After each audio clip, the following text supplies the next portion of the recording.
Hola, Patricio, ¿cómo estás? A mí me encanta ir al estudio, estar allá con ustedes cerquita, pero hoy día hemos tenido un día tan agitado que vamos a tener que hacerlo así en forma telemática, pero con la misma cariño de siempre, ¿cierto? Y muy contenta porque hoy día como Ministerio de Trabajo y Previsión Social hemos tenido un día muy, muy feliz. Bueno, y no solo un día, yo siento que el Ministerio de Trabajo y Previsión Social en los últimos meses ha ido marcando de alguna manera la pauta que por otro lado el gobierno también quiere llevar, y esto en el Congreso y en otras instancias también. Recuerdo esta ley que favorecía, por ejemplo, a los funcionarios de la salud privada, ¿no? Con días de asueto producto del trabajo en pandemia. Entonces, se está moviendo de alguna manera el Ministerio del Trabajo y eso es importante porque los trabajadores se benefician. Reforma previsional. ¿Cómo va el estado del arte, Seremi, de la reforma provisional? Claro, mira, tú lo señalabas, Patricio, el Ministerio de Trabajo y Previsión Social ha tenido, digamos, una fuerte marca y un sello en este gobierno, porque nos ha tocado liderar temas que son súper sentidos, que tienen que ver con los derechos de los trabajadores, a sumarle a eso lo que estamos avanzando respecto del convenio 190, ¿cierto? Que esperamos que se apruebe prontamente también para generar espacios libres de acoso sexual y laboral para todas y todos. Estamos avanzando en distintas materias porque nos preocupa la calidad de vida de los y las trabajadoras, pero además de aquellas personas que están fuera del trabajo activo, digamos.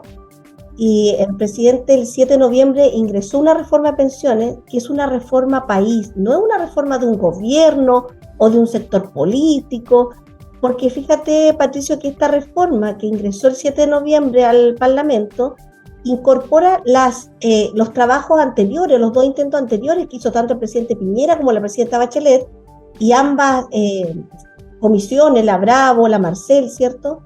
Además hizo estudio comparado, hicimos diálogos en todas las regiones para levantar la opinión de trabajadores, de pensionados, de empleadores.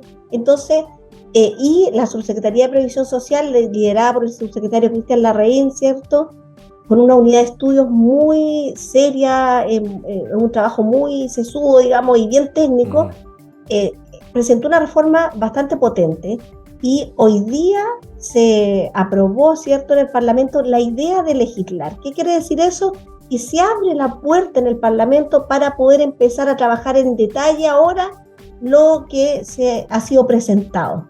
Así es que estamos súper contentos porque este es un paso fundamental. Que se haya aprobado la idea de legislar abre la puerta para seguir avanzando con esta reforma de pensiones, que es una reforma tan necesaria porque hay un diagnóstico compartido, las pensiones no son suficientes, necesitamos que nuestros actuales pensionados mejoren las pensiones y quienes vamos para allá, Patricio, unos más cerca que otros, también lleguemos a nuestra edad madura, digamos, con pensiones dignas. Ahora, al aprobarse la idea de legislar, Seremi, significa entonces que el Parlamento acoge la idea que plantea el gobierno en términos de un determinado tema, en este caso la reforma previsional. Ahora, evidentemente puede en el transcurso del proceso sufrir algunas modificaciones, porque finalmente lo que se genera es una discusión política en el Parlamento, Eh, ¿no? por cierto, y además, como este ejercicio se hizo tomando lo que se había realizado anteriormente, como te señalaba, con la opinión de distintos actores, con estudios comparados de otros países, está bien sólido, uno deja menos flancos a la discusión porque ya hay bastantes acuerdos iniciales.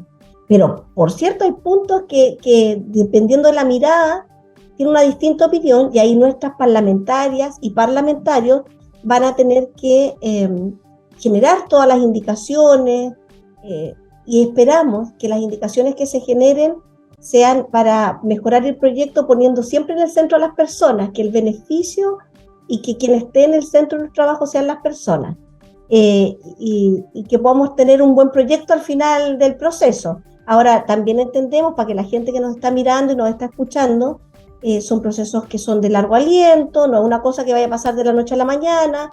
Esperamos que nuestros parlamentarios de la región puedan hacer esta discusión con la comunidad, conversando con la gente de los territorios, para que la decisión que vayan tomando, las indicaciones o por dónde va a avanzar este proyecto, sea la mejor para todas y todos. Jeremy, quienes están en la casa, y uno mismo, ¿no? Que aun cuando le faltan algunos años para jubilar, 25 por lo menos, Ah, Eh, esto es histórico en términos de lo que se venía dando en materia de pensiones, para no decir jubilación, porque el concepto de júbilo, digamos, no sé si se aplica efectivamente a quienes hoy día reciben una pensión. Bueno, ese es otro tema. Pero en lo práctico, si es que efectivamente esta reforma se aprueba tal como la envió el gobierno, ¿qué significa para los actuales pensionados y para quienes nos vamos a pensionar en algunos años más? Respecto del modelo de pensiones que tenemos hoy día. Mira, en términos, hay hartas cosas bien puntuales que me gustaría precisar. Si se aprueba el proyecto tal como fue presentado, lo primero que la gente tiene que saber es que una vez publicada la ley, si se aprueba, se publica, ¿cierto? Es ley de la República. Nosotros estimamos, la subsecretaría y todo, que alrededor de los 5 o 6 meses ya mejoraría la pensión de los actuales pensionados. O sea, habría algo concreto en los actuales pensionados. ¿Y por qué ocurriría esto? Porque este 6% que van a poner los empleadores por cada uno de los trabajadores, ¿cierto?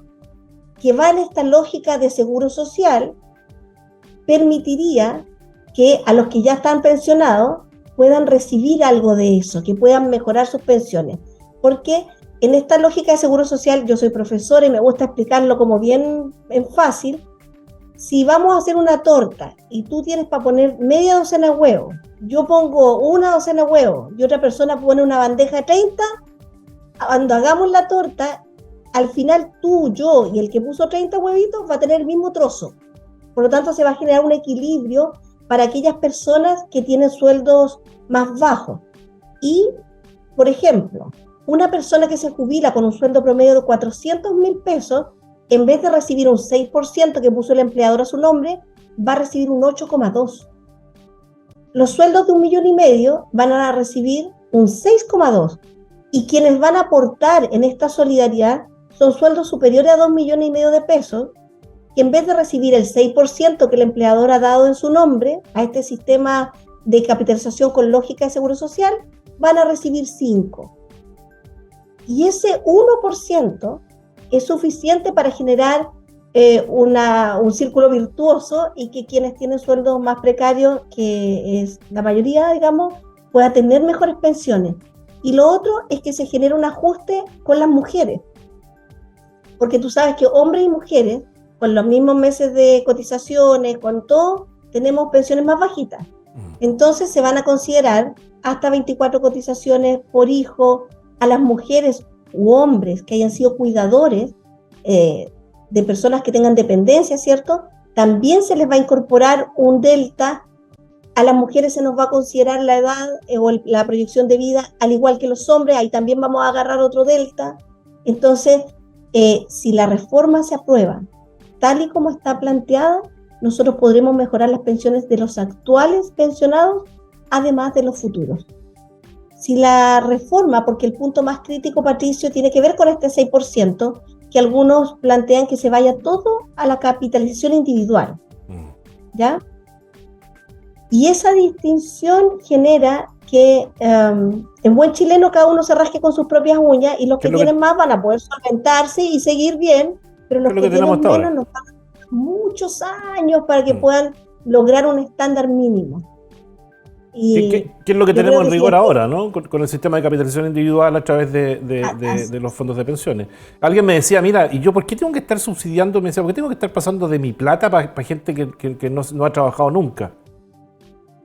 Qué buen mito, porque en la plata suya, el 10% que va a tu nombre, Patricio, que es tu capitalización individual, que ahora subiría un 10,5%, pero sin comisiones fantasmas y sin comisiones exorbitantes, va a seguir siendo tuyo porque ese 10,5 va a seguir en la misma lógica de capitalización individual.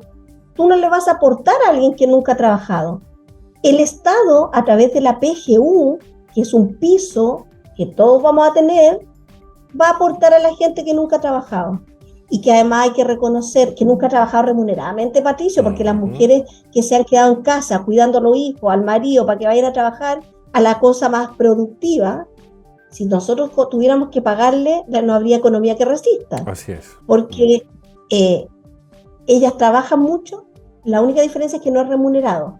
pero para tranquilidad de algunas personas, tu capitalización individual no va a financiar a gente que no haya trabajado remuneradamente. Y el 6% de lo que el empleador pone por cada trabajador tampoco va a la capitalización a personas que no han trabajado, que no han contribuido al sistema. Solo se reparte entre quienes han contribuido. La gente que no ha contribuido tiene por la vía de la PGU, que además en este proyecto de ley está considerado que tenga un piso mínimo de 250.000 pesos. Ya, hay harto paño que cortar porque falta la discusión política en el Parlamento, en la Cámara de Diputados, en el Senado, entonces vamos a ver cómo termina efectivamente respecto de lo presentado. Vamos a otra cosa, Seremi, 40 horas, ¿va a poder Alexis Sánchez patear el penal o no lo va a poder patear? ¿Cómo va el proyecto, Seremi? Claro que lo va a poder patear. Mire, hoy día esa es otra alegría, porque hoy día también, oiga, nuestra ministra Yanet Jara Román y los dos subsecretarios, Giorgio Bocardo y Cristian Larraín, han formado un tremendo equipo. De verdad, yo me siento orgullosa de ser parte del MINTRAB, del Ministerio de Trabajo y Previsión Social, porque hoy día también en el Parlamento se aprobó la ley. Eso quiere decir que ya pasó por todos los procesos y en Chile podemos decir que vamos a tener ley que rebaja la jornada laboral a 40 horas. Hoy día ya pasó el último trámite, se va después a sala, ¿cierto?, para que hagan todo el tema de la publicación, pero es un orgullo gigante. Tenemos ejemplos, 8 empresas en la región que tienen sello 40 horas que se adelantaron a la ley y se puede, Patricio. ¿Y cuál ha sido la evaluación que hacen esas empresas sobre la implementación de 40 horas, Seremi? ¿Hay algún registro, algún análisis de eso? Sí, y nosotros en marzo o en abril queremos hacer un seminario con estas 8 empresas para que ellos cuenten de primera fuente. Tú los escuchas hablar, Patricio, y es una alegría que tienen los empresarios porque no solamente les ha bajado la productividad, todo lo contrario. Son de distintos rubros y tienen trabajadores más contentos, más comprometidos, súper camiseteados con la empresa, porque la valoración del tiempo, si a ti te dijeran, te pago todo el oro del mundo, pero trabaja de sol a sol y no veas a tu familia y no estés con tu gente, ya no estábamos en esa época. Uno también valora la familia, los hijos, darse tiempo para estudiar, para recrearse. Entonces los empleadores que tienen sello 40 horas están muy contentos, muy conformes. ¿Y qué decir los trabajadores? Que tienen más tiempo para ellos, algunos están estudiando, otros tienen más tiempo para acompañar a sus hijos, no tienen problemas con que el hijo entra a las 8 al jardín y ellos también entran a las 8 a trabajar. Entonces, por donde se mire, es un círculo virtuoso.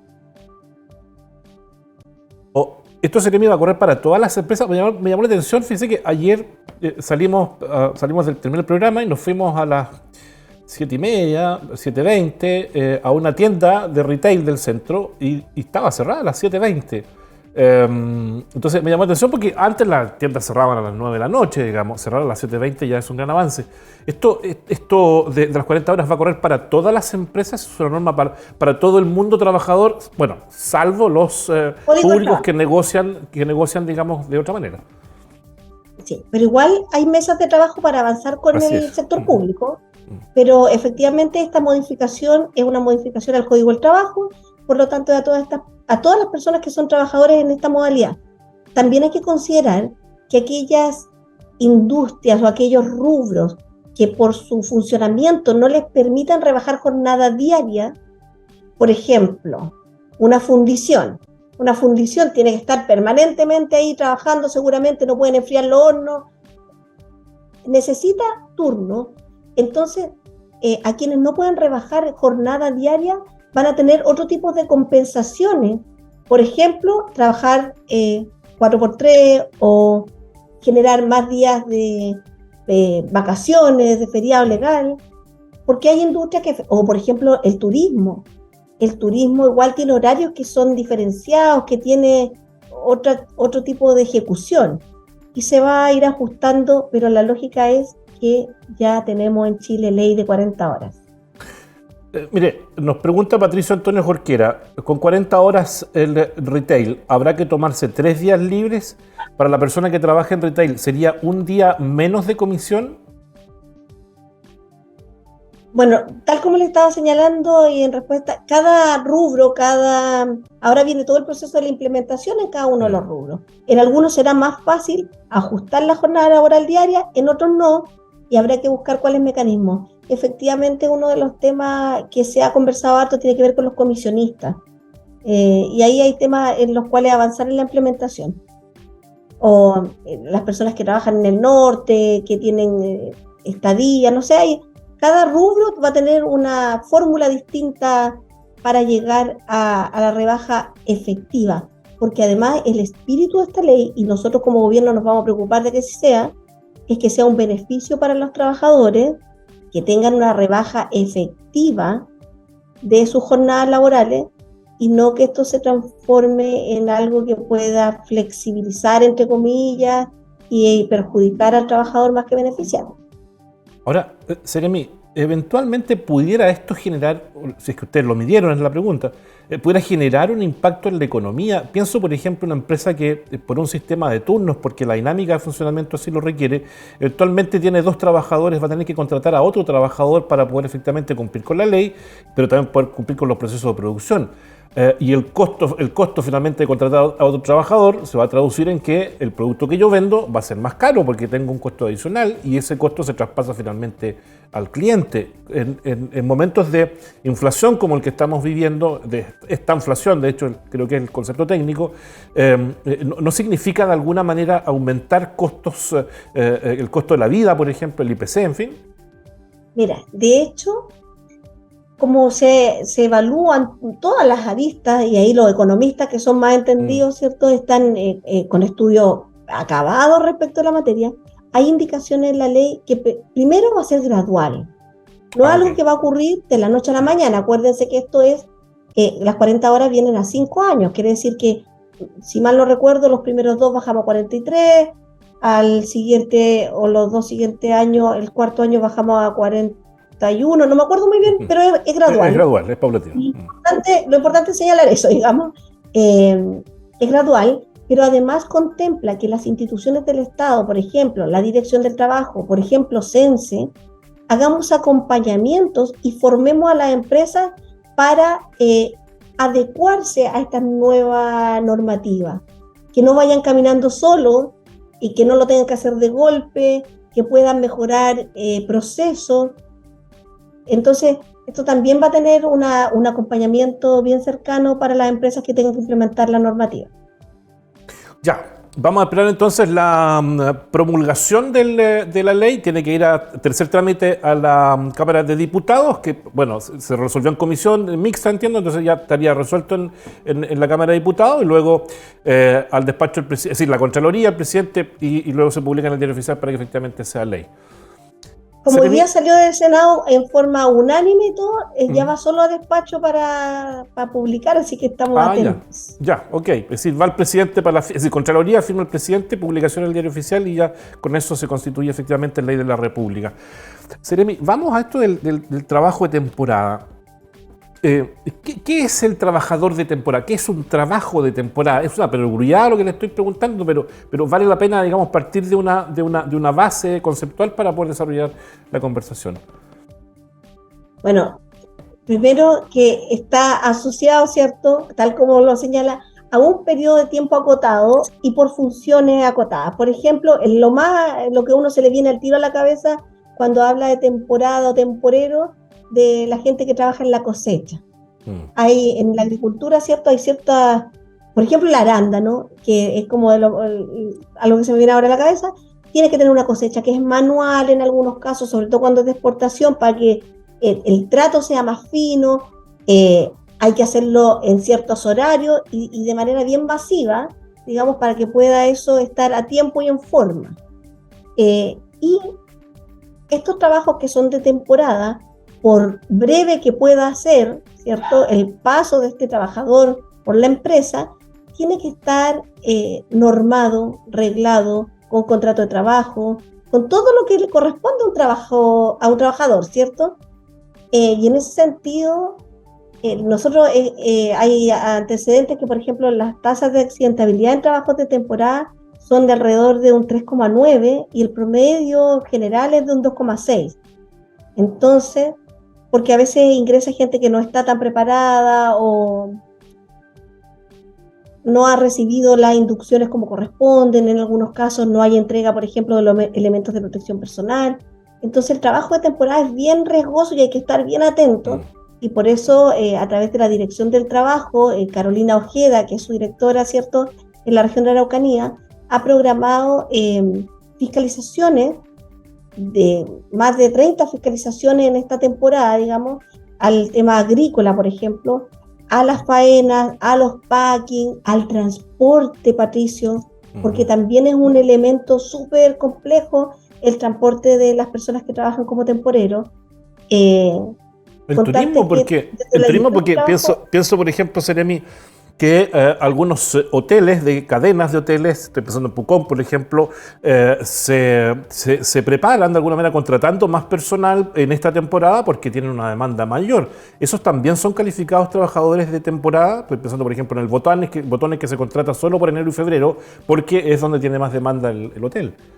Efectivamente, porque hay rubros que tienen estos picos de temporada o temporada alta. Exacto. Y también en el rubro del turismo están pensadas fiscalizaciones, especialmente en aquellas zonas que aquí es destacado por el aumento del turismo en temporada estival. Tal como tú lo señalas, no solamente son personas del rubro agrícola, pero uno como que tiene más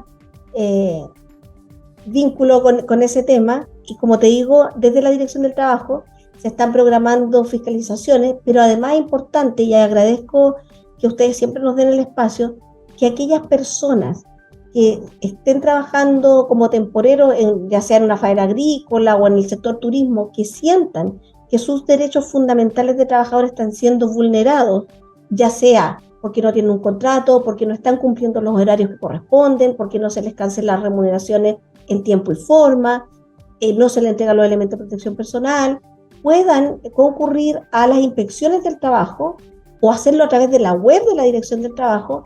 Y además de estas fiscalizaciones preventivas, nosotros también podemos acudir a esas denuncias. Ahora, para efectos de algunos beneficios, voy a con esto tocar de alguna manera la pregunta que nos hace Patricio Jorquera, en el sentido de que es necesario, por ejemplo, para el bono de empleo, tener contrato indefinido y no de temporada. Es decir, ¿se me excluye del bono empleo si tengo un contrato de temporada? No, de hecho los IFE, por ejemplo, tenían solo el requisito, como era para generación de nuevo empleo, que usted no tuviera una continuidad laboral con uno u otro empleador.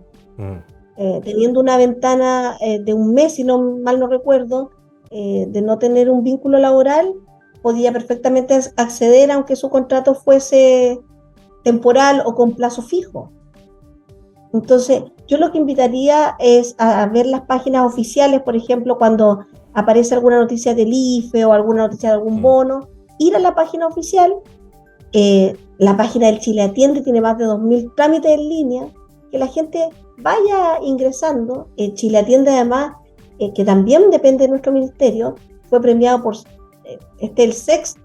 sexta vez que recibe el premio a uno de los mejores servicios públicos, al mejor. Porque fíjate que tiene hartos canales, Patricio, de atención. Tiene el presencial, ir al IPS que está en Mata, cerquita de la feria, o a oficinas virtuales donde te atiende un ejecutivo, o al 101, donde también te atienden ejecutivo, o a través de las redes sociales del IPS Chile Atiende, que también hay personas reales que te atienden la consulta. Yo sé que entonces, el ejemplo... a ir a la fuente, digamos. Yo sé, Seremi, que lo que le voy a plantear es un caso aislado. En general en nuestra región y en nuestro país, pero se da cada cierto tiempo. Lo que sucedió, por ejemplo, con estos trabajadores en Victoria que encontraron, digamos, al dueño, no sé, al administrador de ciudadanos bolivianos que estaban en situación irregular en Chile, ilegal más que irregular, y que además estaban trabajando y viviendo en condiciones prácticamente infrahumanas. ¿Cómo se califica eso desde el punto de vista, digamos, de la legislación laboral? En el caso de que tuviéramos personas que se encuentren bajo una situación similar, ¿qué hacen? ¿Van a reclamar? ¿Llaman a alguien, digamos, para manifestar la preocupación? Cierto, pero además, si además, aparte de los temas laborales y configuración de otro tipo de delito y todo, es necesario detectarlo, y le aseguro que las instituciones del Estado van a funcionar, porque nosotros queremos trabajadores en nuestro territorio que estén con todas sus condiciones. Y cualquier cosa que esté fuera de la norma será investigada, perseguida y se va a poner toda la institucionalidad respecto de que las cosas se hagan como corresponde. Porque tú lo dices, son casos aislados, pero no queremos casos, ningún caso. La mayoría de nuestros empleadores son buenos empleadores, es gente que conoce la normativa, que quiere hacer las cosas bien, que le da un valor a sus trabajadores y trabajadoras. Pero a veces hay casos que se escapan de la norma y sobre esos casos, sobre todo si hay configuración de algún delito, todas las instituciones que tienen algo que ver van a actuar. En este caso, la Fiscalía, la PDI, nosotros a través de la Dirección del Trabajo, ¿cierto? Así que la invitación es que la gente que sienta que sus derechos están siendo vulnerados o que conozca alguna situación de extremo gravedad, lo haga saber, ¿cierto? Y lo pueda denunciar. La Seremi del Trabajo y Previsión Social, Claudia Tapia, conversando con nosotros hoy sobre diversos temas que tienen que ver con su ámbito de acción. Muchísimas gracias, Seremi, que tenga buena tarde. Un abrazo, que esté muy bien.